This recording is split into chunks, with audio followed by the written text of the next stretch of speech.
How to Stay Sane During Closing Week, your step-by-step survival guide.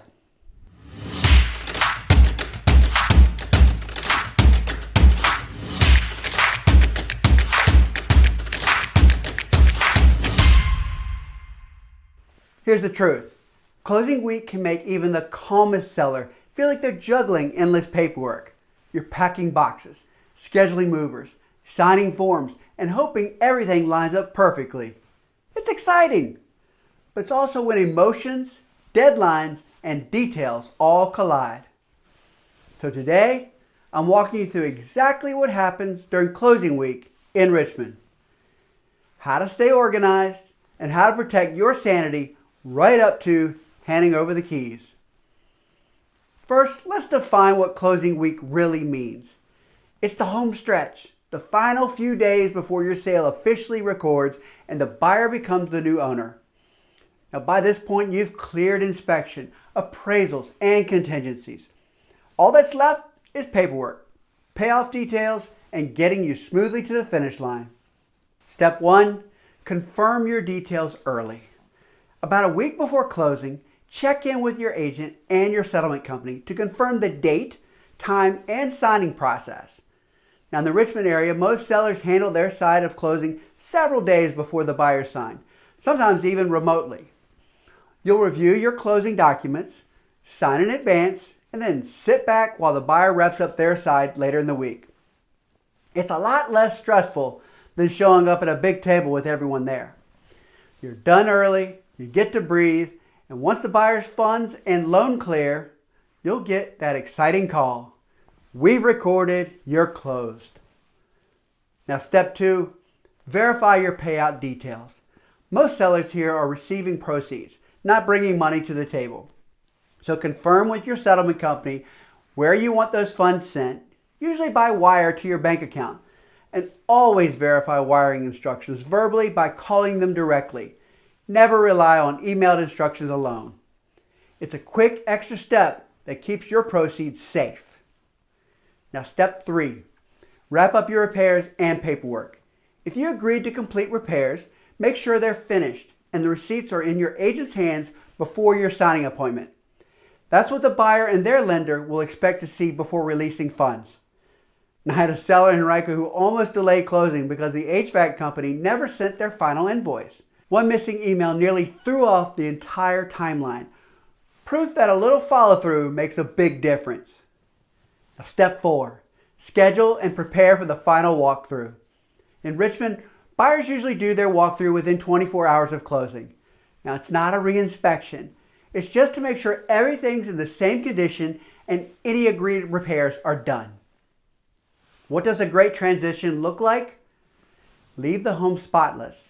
Vacuum, wipe down surfaces, and leave keys, remotes, and any notes for the buyer neatly on the counter.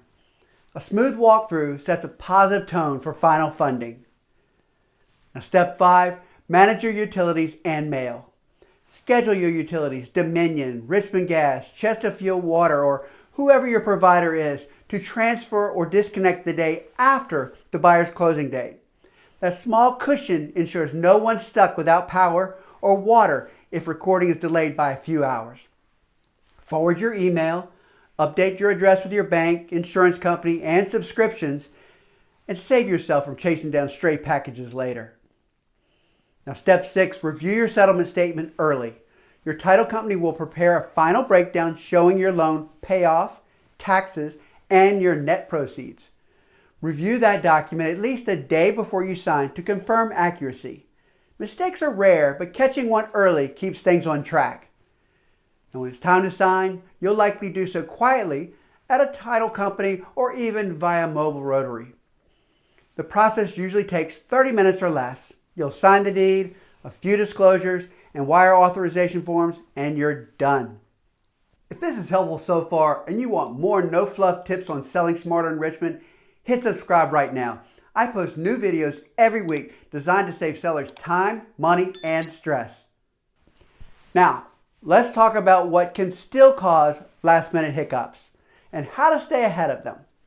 Number 1, buyer-side lender delays. Now, Sometimes buyers' final loan documents lag behind because their lender is waiting on verification or final underwriting.